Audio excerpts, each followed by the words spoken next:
Hey guys, taking a break from working on the two strokes for the day. Sun is coming out, so we got to get the tractor going.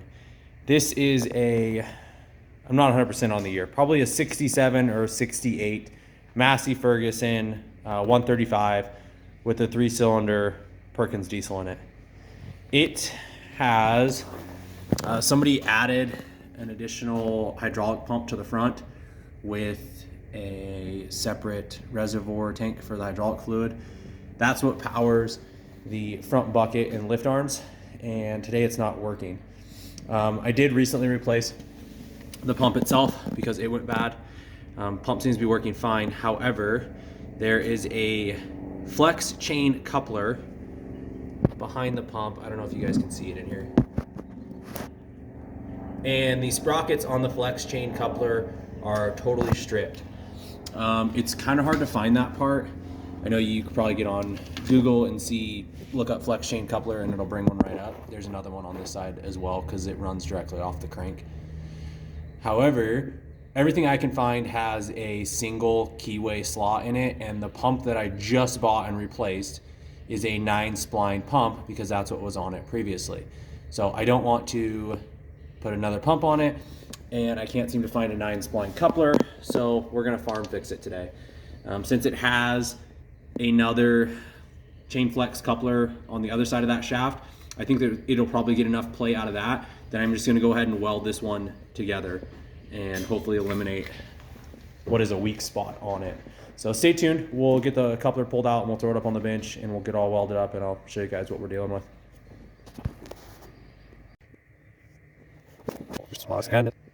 We are sure how the way gets the money. Said the farmer for the clock. Half of my. I wish you. There's no cash. Now let me the ready press you. Set up. Her I used to log way go show us. And I was now the exhaust says the keep off, but not the acid. Her was it will find and I heard crash to the flash. The story says you stay carps of the 40s did the law. Now we're going to heroin in nation of Anagos. The nation in her. Or that you need the Red Bull and I respire nation in the set up. Or that you don't see it. Horse. Viral. Sitting up down in the day. Said they just now go you up. Horse. Moff now down. Who's it? I do. Damn, we're not savior, but they're off. Damn, all hail box of eel about Sid. No real rush the carps flop. Men vi ikke glömt silver så sen har jag inte det gör att ni ska kalfa men nej här vi bognis her find every you thought sen nej sit her då när vi det drar på det sen men jag kan nog ju vara upp nation vi har hej var det sit det was är det nog inte where you almost it but all the say I get. Okay, so here is the shaft that goes into the other side of that flex coupler. As you can see, the front of the key broke off, and where the set screw was, basically whittled it down to a toothpick and broke it off. So now we've got to try and get this out of the front of the tractor crank, and then we can pull it apart and weld it all back together. So stay tuned. When I get everything out, I will show you how we're going to put it back together. Okay guys, so here's where we are. Everything's pretty well cleaned up as best as I can get. We are going to throw a weld in here, all around that surface. And then we will put the shaft in this side, and we should be able to run a weld around the outer edge and in the keyway.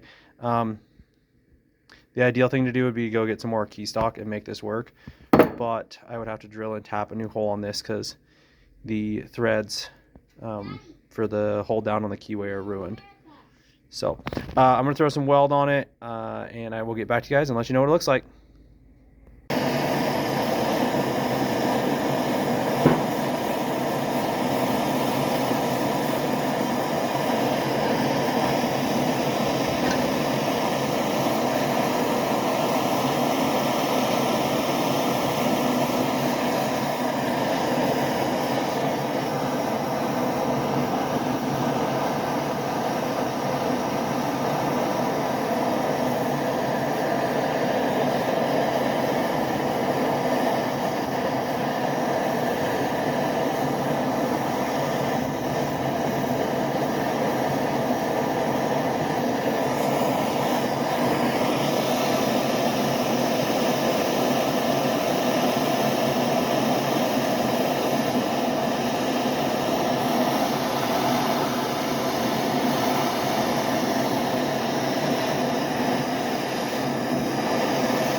Okay, guys, I ran the torch over that for a couple of reasons. Number one, this thing, even though we wire wheeled it off, it's been sitting in a greasy, oily mess on the front of that tractor for a while. So putting some extra heat to it will help burn some of that oil and grease out of the pores.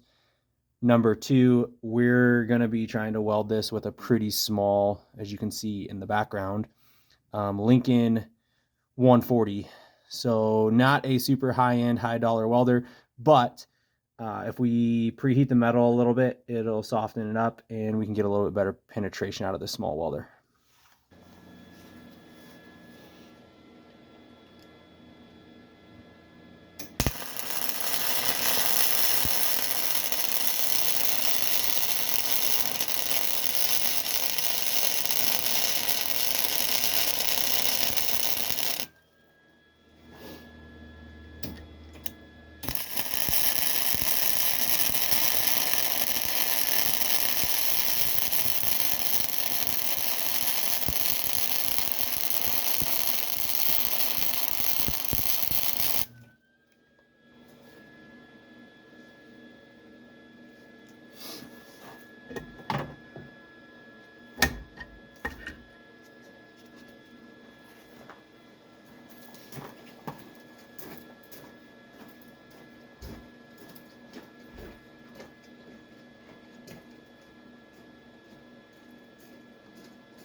All right, guys, we're not going to kid ourselves. This is not the prettiest weld in the world, but I think it's going to get the job done considering it only had little spot welds on either side holding that other sprocket together. So I think it'll work. This is just a farm fix, guys, so we're not getting too critical. It's not going to SEMA. I'm going to put the shaft in there. We'll get it welded on. We'll throw this thing back together and see if we can get the lift arms to work.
All right, guys, I am not a welder.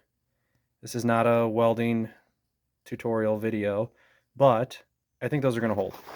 These big nasty gumball welds are what the last guy did, and that held that on there for years. So I think that these will be fine. We got some decent penetration considering the thickness of the steel and the welder we're using. So I think it'll be okay. It's got to be better than what was on there before. I am going to go throw this thing together. I will throw some grease on the end that goes into the keyway. We'll grease that up, get that put into the crankshaft side, and then we'll hook the hydraulic pump up and make the arms move.